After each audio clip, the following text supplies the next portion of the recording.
Before we dive into this episode, we wanted to take the opportunity to say a heartfelt thank you for being here. Whether you've been with us from the very beginning when we started this podcast in 2019 or you're new, welcome. We hope you enjoy what you hear, and if you do, please download it, share it with friends, and leave a review. It really helps us get better guests and share the midlife love. How well do we really know our parents? Not just as mum and dad, but as people with their own stories, struggles, and choices. Now, for some of you listening, your parents may no longer be here. And if that's the case, we honour that. We understand this conversation might stir reflection, memory, and even a sense of what you wish you'd known. But for many of us in midlife, we find ourselves in a unique window of time. Our parents are getting older, life feels full, and it's easy to assume there will always be another day to ask the deeper questions. In this episode, we're joined by Neil Taylor, founder of Me and My Old Man, who's made it his mission to capture the stories we so often leave behind. After losing his own father, Neil came face to face with something many of us quietly avoid, that time isn't as unlimited as we like to believe. Since then, he's recorded hundreds of conversations between parents and their adult children, conversations that brought understanding, healing, and a deeper sense of connection. Because our parents carry wisdom, lived experience, and parts of our own story we may not yet fully understand. This is a conversation about family, legacy, and why the most meaningful conversations are often the ones we put off until one day we can't.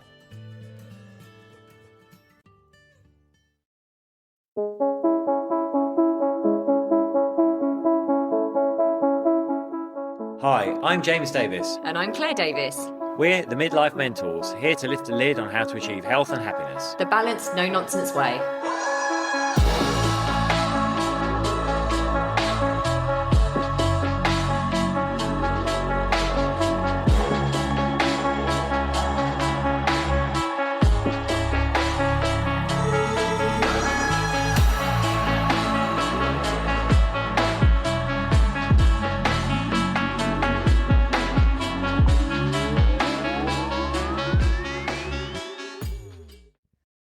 Hello and welcome to another episode of Midlife Mentors with me, James. And me, Claire. It's our first one back in our London flat. We are back in London. Yes, we are. Epic drive. Yes, well, we recorded one a bit late, didn't we? So that went out. So we'd already arrived home, but we're back in London now, got back, and it's just been really nice. But it has felt like we've not been away at all.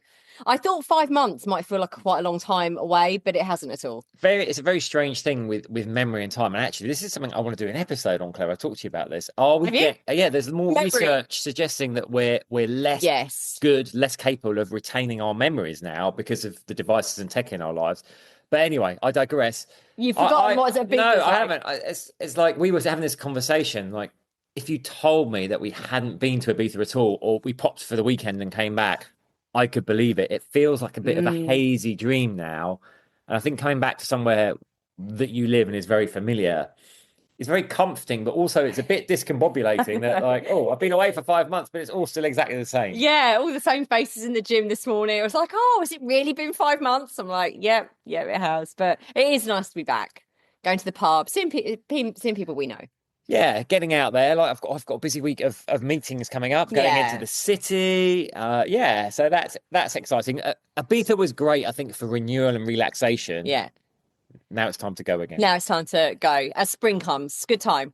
So let's introduce you to our lovely guest today. James, do you want to introduce? Yeah, so we're so excited about this one. Yeah. We're joined by Neil Taylor, who is the founder of Me and My Old Man. He basically helps adult children sit down with their parents, have conversations that really matter before it's too late. So, Neil, welcome. Hello. Hello. Thank you very much. I've got to add that Neil's made us jealous by saying that he's joining us from just outside Barcelona with the sunshine. Yeah. I was like, oh, now I know what it was like when people were talking to us on our podcast in Ibiza. It's like the smugness of us being in Ibiza has now come back to haunt us. Neil, tell us, how did you come up with the idea for this? What was the inspiration for getting started with this project? It came out of, I guess, trauma to start on a bad note. My dad passed away in 2021. And I realized at that point my career was my kid was going through a bit of transition, and I had one child, and he passed away after a few years with dementia. And 6 days later, my son was born. So it was this just roller coaster of, that hallucination in the early days when you have a newborn, and just dealing with what just happened. And so out of that, I just felt this, shock that they would never meet. Right. I kind of was conscious that the walls were closing and they probably might not be in the same room. Even if they were physically, they wouldn't have been mentally in the same room. But just to have them, have him cuddle with my son would have been beautiful. So after that period, I guess once I got through the dream and the sleepless nights, it just sort of stuck with me this thought that like it was up to me to pass on my dad's essence to my son, right? So all of those stories, the anecdotes, and the way someone was up to me to pass on, and that felt like quite heavy burden. And I just felt regretful that I hadn't taken the time to hear his stories. And the truth is, actually, I rewind back 8 years, and I had made an effort. Right, I tried to get him to write down his stories. So I was living abroad at the time, and we started this email chain and a document where I'd say, right, tell me, let's start with where you were born, and then I'd ask him questions. But it was very laborsome, and he wasn't fast on email, and there were just things he kept saying. I was like, oh my God, that's incredible! Like, tell me more. And it would take 6 weeks, and he wouldn't answer the question, and he was trying to write like Shakespeare, and I was like, this isn't him, right? So we got to like 12 pages with that, 12, 15 pages. It's great. I don't really read it very often, but what I would give for his voice, like, I can't tell you what I'd give for his voice. And him telling a story with like this little chuckle he used to have before he would chuckle at himself, basically. Like he would get towards the anecdote, the punchline, and he would start enjoying it. I just love to have that. And so in 2024, it was a bit delayed, 3 years after it happened, in a break in my professional life, I was like, I've got to give this a crack. And I didn't know what it was going to be. So I just started with 3 friends and their dads, actually, but it's completely open to mums and daughters and anyone, grandparents. And I interviewed my friend for an hour, and then I interviewed the dad for 4 hours. And then I edited it up and said, right, here you go, have a listen. And then we regrouped and had a session where I just was trying to understand, was this useful? Was this interesting? And very quickly, I was like, this is awesome. I mean, I don't tend to be, I've got a modest Englishman, but I was like, I had a bit of imposter syndrome. I was like, is this useful? Should I be in this space? And then by family too, I was like, this is needed. Like this conversation this son would never have heard this story if I hadn't been here making this thing happen. And so fast forward about 15 months, I've done 32 families, 6 countries, 350 hours of life story interviews. And I'm like, this thing is gold. I just want more people to, jump in. That's so beautiful. Yeah, I mean, I hope we'll actually send this video out and snippets of this video, but anyone that listens to the podcast knows I'm a bit of a crier. So there will probably be, I just teared up just listening to some of what you just said, because I think, particularly for our audience, which is midlife, this is going to resonate with them because some of them would have already sadly lost their parents, but we're also very aware that time is ticking, that precious time with our parents is ticking away. And we can kind of shove that into the background of our lives. But what you're hopefully doing here and with this podcast even going out is to encourage people, even though it's uncomfortable, really, I suppose, to look at the reality that, our parents are aging. If we haven't lost them already, our parents are aging, and what some of that legacy and some of those really amazing intimate moments that we can have with them before they pass. Yeah, absolutely. I mean, it's like, I use the term sandwich generation. I know you guys talk about midlifers, but it's the same. For me, the sandwich generation just feels so like descriptive of what it feels like. I'm one of these people. I'm sandwiched between young children who are, you're rushing around trying to get childcare in this week of Easter, and then parents are aging. And whether you're in a place where you're having to care for them, you might be just organizing a bit, or you might be helping them, or you might be seeing some decline. And that sort of sandwich is a difficult place to be in. So yeah, absolutely. And it's like, how does someone who's so busy find time for this kind of thing? So, and often you just put it to the back. You said, like you said, Claire, like you put it to the back because the meeting tomorrow and the presentation is calling your attention, and the parents' meeting in the evening is also calling your attention. So, parents, sorry, see you later, kind of thing. Yeah, and I suppose it's that thing, like I said, it's that, I'm very, very close with my parents. I am so blessed that I have both of them with me still. But for sure, in the last few years, it has become There's more of an awareness of them aging and the gratitude that I have for being in their presence and really making sure that I'm present with them when I'm with them as much as I can be, with life being crazy the way that it is. But I think sometimes, we want to push those painful thoughts about the future away. So whatever's grabbing your attention immediately, like children or work or stuff like that, we're going to gravitate to those things because we know what we're getting there. You know what I mean? Like when we start diving into this stuff, it might open up some stuff for people, right? I bet you see that a lot. Yeah, I mean, there's this resistance because, as a middle-aged person, we don't have to confront death so immediately if we haven't got an illness of some sort. And it's the same for our parents. They've been, hopefully in most cases, they're a kind of a role model. There's someone you've always thought will be there. And I wrote this post once, which just sort of came out of me, which was just like, um, they won't always be there. There's going to be a moment where you feel a sense of emptiness because that person who you thought was going to be there the whole time, they won't be there.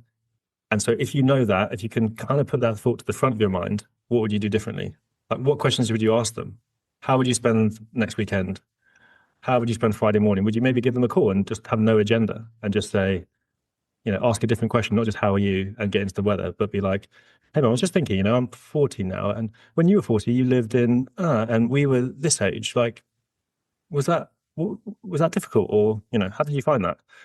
Just try and change gears, but it's just not something because you don't want to think about the death. You don't want to think about someone disappearing from your life. You don't want to, it's something that we resist. And as you said, it's like easier to think about a to-do list. I guess an interesting angle as well is that we know our parents from our childhood upwards, right? And I guess as a child, like how cognizant are you of the ins and outs of your parents' lives? But we've got that developing relationship and we've become more aware. But really, we have no concept of the life they had before we came along, unless we're Marty McFly and we go back in time and see them as teenagers. But I think that's really fascinating. That it's just made me think. Like I don't really know anything about much about my parents pre me and what their lives were like. It's do you find that when you're having these conversations, do they tend to focus on stuff since the child had come into existence or kind of pre that time? I think in most cases, there's a lot of interest in pre. So someone who's coming in and saying, right, I want to know more is saying, Mum, Dad, I have no idea about what happened before. I love that, right? So in the child interview, the main question really is, what do you want to know? And so they might say, yeah, they might say that. They might say, I want to know before I arrive, but they might say, you know what, he's really good at telling jokes. And I would love to capture some of his best jokes. Or, there's a part where his career, I don't know how he moved from that job to that job. And I've always wondered about that. Or, what were his stresses and strains when he's my age? Because I'm there now, and tell me about that. But there is often that early life thing. And it's so interesting that the first family, who was like my best friend, and his dad, who I knew kind of well, he said something in the wrap up, which was that the dad said, he said, you know what, we have a good relationship. We speak all the time, right? He knows what I'm like. This is literally what he said verbatim. He knows what I'm like. But the great thing about this is that he now knows why I am like I am. He now knows why I took those decisions and what made me who I am. And I was like, bingo, that's it. Because the context of that journey that his dad went through, all of that explains, it lets him know who he is by looking upwards to dad. But also we've got to remember that we know, it's common sense that we have some things like our parents, right? Might have some same mannerisms. We might have some same traits of being very determined or putting off things till they happen. But actually the threads of their life story actually plays out in your body and the way you act. And by connecting with that, I mean, it's scientifically proven, the more we know about our family history, the more we know about ourselves, our identity, our well-being improves and our sense of belonging. But that story in the first family, I just was listening and thinking, there are so many patterns here that are like you, my best friend. I know you and you are basically your dad. But now that's because of that story where he had a chip on his shoulder and couldn't get into insurance because he felt like he was from Woolwich and he was making his own way. And that determination led him on that path to work super hard, super hard, maybe a bit too hard. And some things happened in family life, where that comes from is that point. And that is something I feel like we would all benefit from knowing. Yeah, It's very fascinating. it's so true because actually I think even in the last few years there's some stuff that happened in my personal life really a few years ago that just opened my eyes to what's important. And so it changed the dynamic that I have with my parents. And I think for me there's been a lot of healing around some conversations I've had with my parents. I'm blessed to have had. There's many more. I mean, this is why we wanted to have you on because it's this is really, really important. And to me, I want to know as much as I possibly can, but I'm more aware of why they behaved in certain ways than I ever have been. And that brings a sense of compassion for the experiences that I therefore had in my life. And it makes sense of why I behaved and did some certain things in my life. So it's very healing, I imagine, what you do. Yeah, that's a word that came up recently, and I was fairly blown away. Yeah, I was blown away. I mean, it's important to remind people that I'm not a therapist. I'm not here to fix any problems. No. I'm in that space underneath it, which is actually just helping you connect more closely with the people you love in a very natural way, right? So there was one family who, actually, it's quite sad. Oh, they're going to bring the tears here, Claire. A, a family with a divorce in the middle of things, but a father with a terminal diagnosis. So he had cancer. This was about 3 months ago. And he lived, he is from somewhere else in the world, and they are now based in England, and they've never lived in that country. The two eldest kids lived in that country for a little while, and they now lived in England all their life. There was a period during the divorce where he went back to that country and came back and forth, and that got explained in a good way. But actually, all of his history. So to James, your point, that life that he had. I mean, it's Israel. I'm being secretive, but it's a difficult place to talk about. Is a life that they don't have any idea of. Also, it was in the 70s, so it's very, very different, right? He lived in a kibbutz, and that whole idea is very new, right?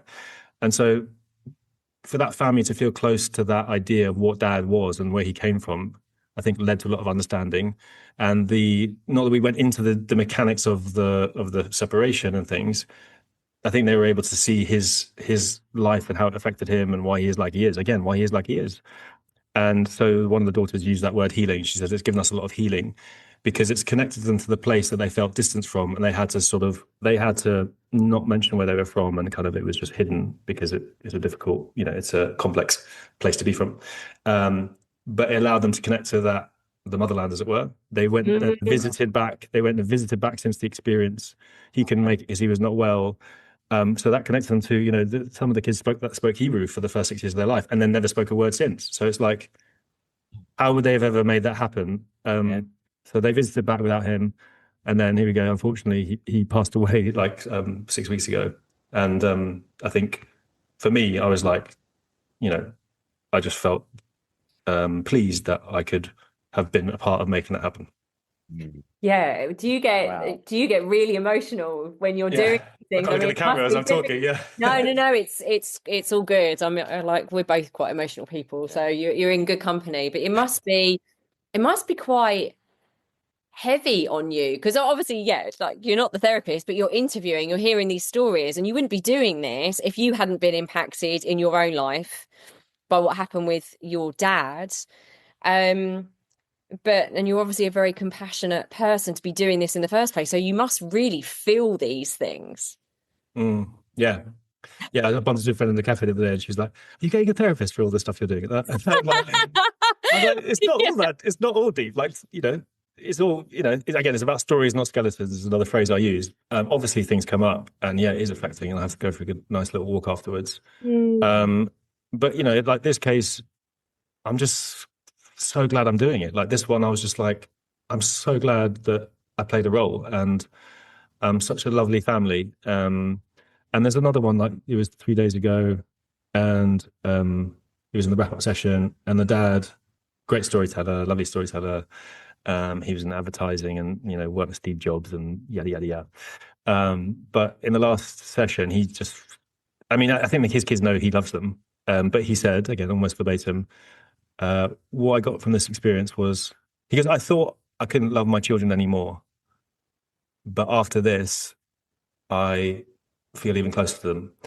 And then he answers a question about decision making because his son said, why do you think you made the decisions you made? And how do you feel about those big decisions? Because they lived abroad again.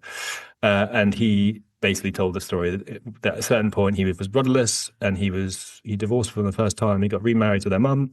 And at that point, his life just took an immediate turn. And he talked about the evening where they, he said it's like a movie. So he was going to take a job in New York. She worked in his team.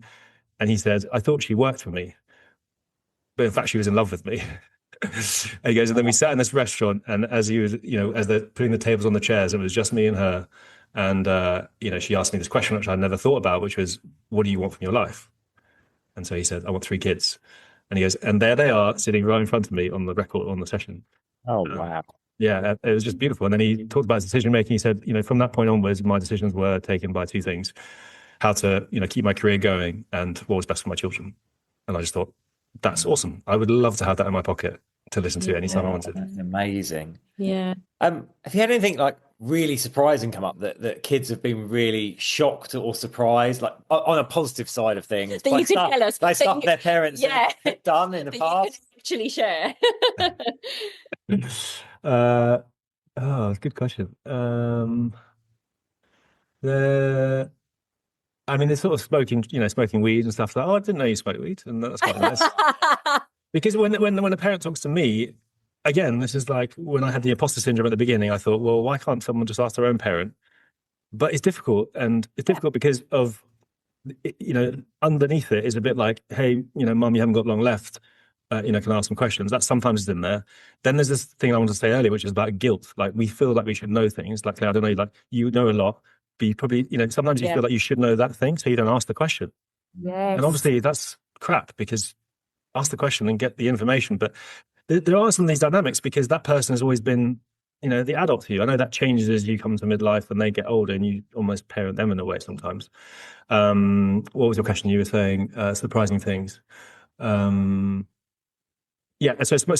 speaking to someone objective, they're just a human, and they're happy to tell you that they smoked weed because it's part of they get excited when they talk about their 20s because they went to Morocco and they were like living on a beach for a bit. Crazy 60s.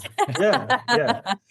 I love that. And I've got I'd love to know why do you think this is so important, Neil, that we do this with our parents? You've kind of touched on it, but I'd love to dive into that a little bit deeper. Like, why do you think, and those people that come to you to do this for them, why do they think this is so important?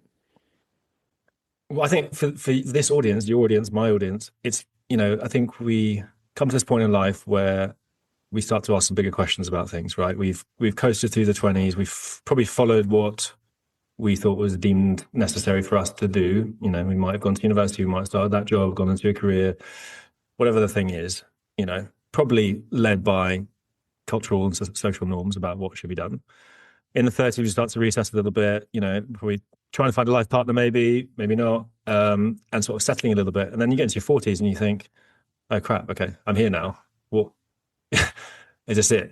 Is this it? And so why I think this is so important is that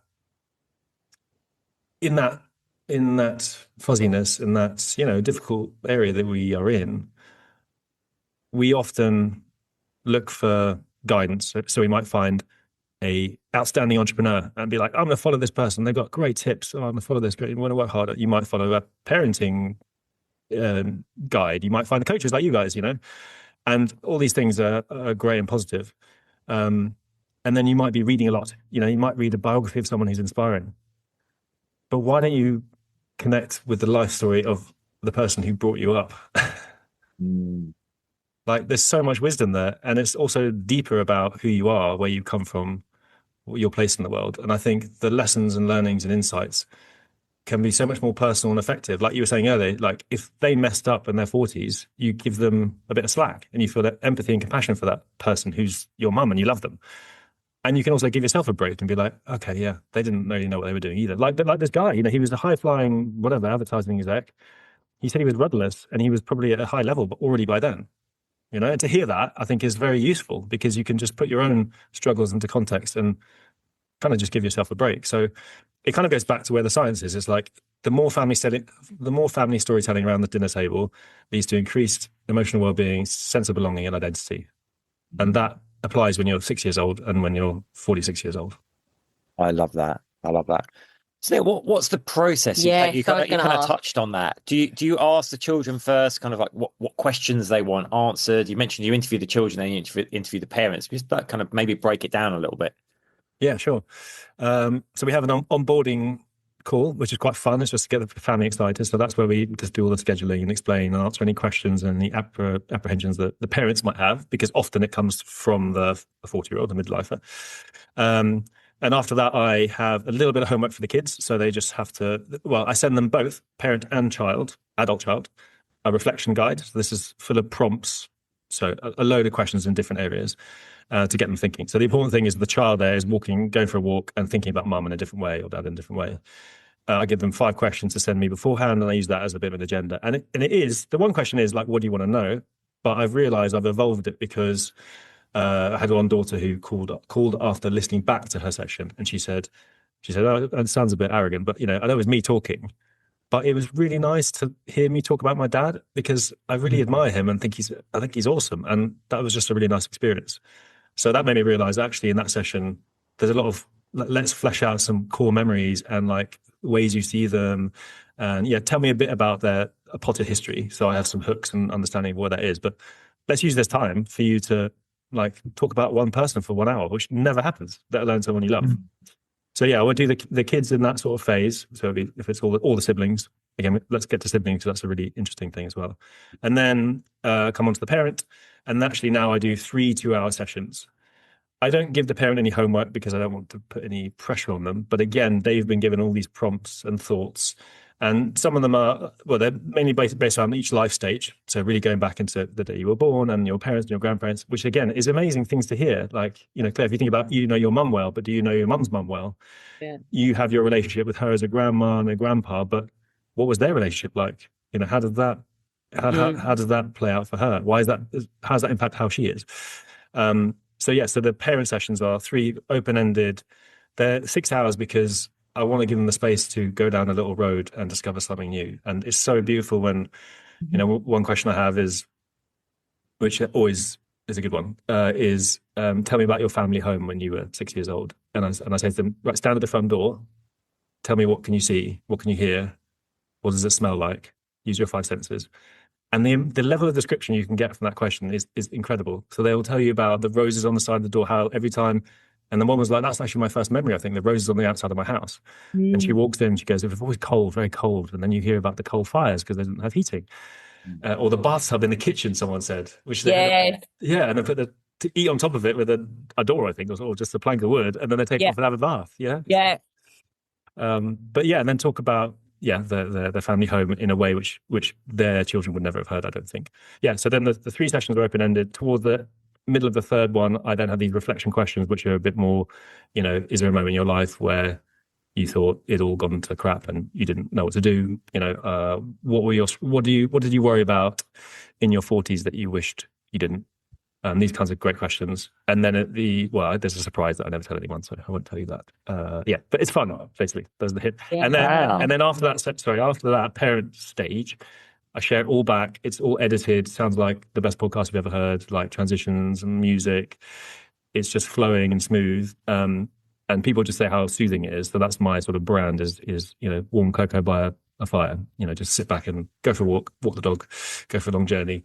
And then after that, I have just 3 homework questions, which is, what stood out for you? What do you want to explore more? And how's this whole experience been? And that was the final session that I've been referring to.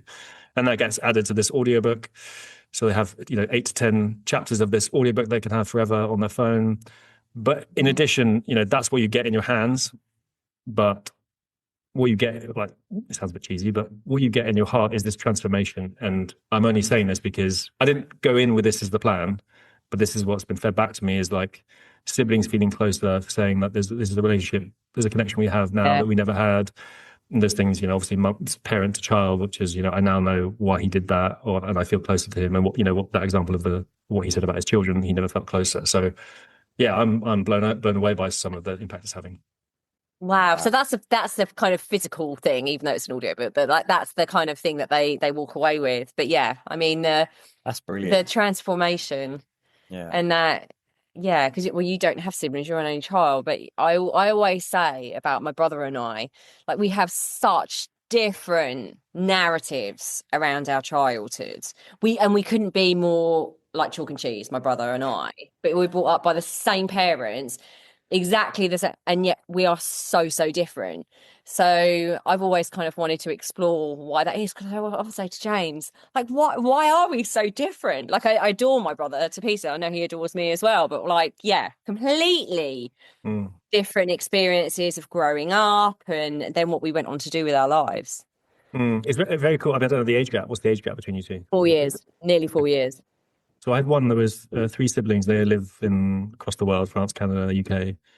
And there's I think the gaps were like 4 years and maybe 4 years again. And the sibling sort of transformation, in inverted commas, if I can call it that, there was that was the biggest thing for them. They said we have a connection as siblings now that we didn't have before. And I was Yeah. like, wow, okay. But what they realized is when they heard their brother or sister talking about their childhood, their frame of reference was completely different. What they remember was completely different. They were also a different age when things were happening. So it's like, you might have been, I don't know if the older one, but you might have been seeing some stress in the household at that point, or you knew, you were conscious that it was tight, things were tight, and or you might remember Yes. that family holiday being like magical, and he's like, no, that was terrible because I hated the Yeah. sun, and sun cream was Yeah. annoying. But Yeah. you get to understand again more empathy and compassion for your siblings' experience, Yeah. and that's also just going to bring you closer. And because you listen to them, you're not in the room with them. I think there's something I'm learning here. When you have the chance to listen to someone fully for an hour, and you're not there interrupting them or trying to find out like your truth from what they're saying, you can actually just listen to them and Neil talk for an hour, and you will think of them differently, I think.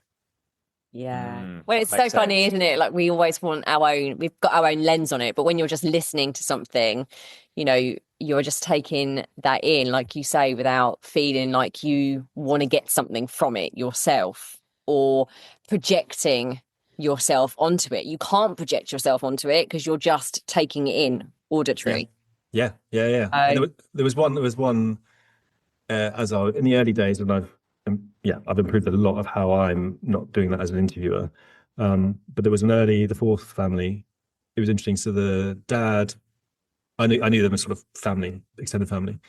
Dad's a very quiet man, lovely bear of a man. He would be in a room and you wouldn't notice he was there. Yet he'd probably pick up the bill and slyly, one of those ones, just very warm, but not very talkative at all. And so and the son was listening back to his recordings. So that was the first one that went 6 hours because he was given the space. He just went for it. I couldn't believe it. He was just talking. And his whole life story was beautiful. And then made me cry. my mum, Bless him. my mum walked into the room when it's my brother-in-law. So my brother-in-law and she walked into the room and he was listening to it on the kitchen. And my mum walked in. She goes, "Is that your dad?" Because I think she knew I was doing the project, but she was like, "Is that his voice?" And he was like, "Yeah." She goes, "I've never heard him talk like that before." And they sort of stood there for like a couple of minutes, and he was just telling this great story about buying his first record, like Elvis Presley, yada yada. Yeah, and then so we came to the end session, and I hope he doesn't mind me saying this, but when we were talking, it's always different that wrap up because families are very different. Like I don't know if this family is going to take the Mickey out of each other or they're going to be very respectful and put themselves on mute, or if they want to just talk about their holidays that's happened before, they just want to reminisce and stuff. Whatever goes. And in this one, I just noticed that when his dad was talking, he was interrupting him to try and either clarify or keep him talking. And what I found from the previous 6 hours was that if you just give him a pause, a bit longer than you feel comfortable, Mm. he wants to get it out. And Yeah. so it was, yeah. But I'm guilty of that in my own relationship with my, whatever, daughter, wife. Yeah. But Yeah. honestly, the pause, just giving people a bit more time to just not, so you don't come in and project or analyze or give them your view. You just let them talk. Is quite. I think that's a nice experience for them. Yeah, and it's Yeah. I've got one more question before we wrap up. I hope you don't mind me asking you this question. It might, yeah. Has this helped with your coming to terms with your father passing? yes, fine to ask. Yeah, I think. there was a delay, right? So everyone's grief journey is different. So 2021 to 2024, when this sort of came to life, I don't know what was going on in my head in those years between. Um, I mean, my I guess grief journey is just, if I could explain it that way. I just sometimes cry out of nowhere, like see a bird flying at a tree and be like, just start crying. Other than that, quite tight-lipped, probably, as a, English man with public school upbringing. And so then it came out through the project, and like as I was creating the website in 3 hours, I did shed a tear, and I was like, I just felt that something positive was coming out of it. Another great thing is that it makes him live on. Like, so his essence is now like in this whole thing. And what happens is my daughter comes in the room and she's like, "Oh, is that Grandpa?" And then she knows I'm making recordings kind of from Grandpa, sort of linked. So we had these conversations about him that would never have happened. There's photos lying around because I'm sort of using them. So that's really nice because he's more in my life than he ever would have been. And I think that's a nice thing. People sometimes ask me, "Are you going to change the name, me and my old man?" And I might in time, but as I said once, for now, it's puts him in front and center. That's like the inspiration point. That's why this is here. So I think it's definitely helped me. I think, the alternative would have been, maybe many of your clients and people you speak with, is the alternative would have been me continuing on as a sustainability consultant, working my 9 to 5, trying to make more time for my life and my family and my friends, and trying to just balance it all, and probably just putting this in the cupboard behind me, and not really engaging with what it means to be, what he meant to me, what he means to me, how his death makes me want to live my life. But from now that I'm making this my thing, my thing, what I do every day, I feel like it's taken a great positive step from something crappy. Oh, It's amazing what you're doing. yeah. I knew I'd cry again. It's really incredible what you're doing. Yeah, Really it's incredible. really beautiful what you're doing in the world for people. Yeah. Thank you for sharing that. Yeah, thank you for sharing it all and sharing your personal story. I knew it was going to be a weepy one. Yeah. I didn't tell you were crying, actually. I was like, come on. Yeah, no, just from my side, because like when James said, "Oh, look at this guy, we want him on our podcast," and we do get people messaging us and stuff, and then I read about you, and I was like, yeah, we definitely need to get Neil on, because also just what you're doing for people is really special, very important, and thank you for doing it in the world. If people want to find out more about you, contact you to start the process, how can they do that? Thanks. The website is probably the first place to go to. So that's meandmyoldman.co.uk. On there, I've got a little tool which is quite nice, which is the 10 questions to ask your parents. And in that, there's scripts and prompts and ways to, just to get going. But as you download that, you can then be subscribed to my newsletter. So I've got, once a week, I'll send something out, which is sharing some of these stories that I've got and insights. My email is neil@meandmyoldman.co.uk. So go for it, go straight, go direct. I'm also on Instagram under my name, which is Neil P. Taylor. So NEILPTAYLOR _. Perfect. Fab. We'll put all those in the show notes as well. Yeah, we will. So they'll be easy to find in the show notes. Neil, too, so thank you so much. Thank you. It's just brilliant. It's brilliant what you're doing. Really is. It really is. So thank you. Thank you. Thanks for coming on. Thank you, guys. Cheers.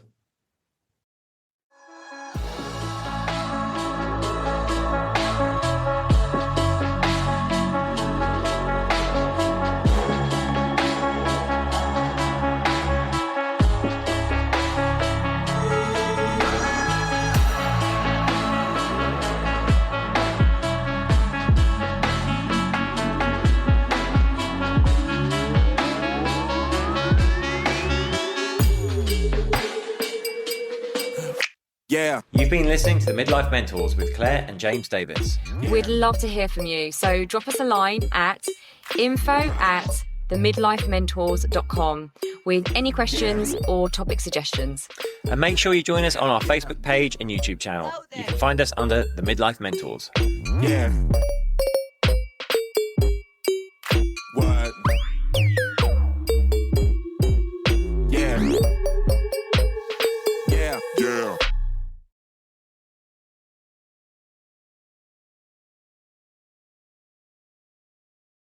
Thanks so much for listening to this episode. And don't forget to take the Midlife Reset Audit now to receive personalised insights into what's holding you back from living your healthiest, happiest midlife. So go ahead and take the audit now at themidlifementors.com/audit.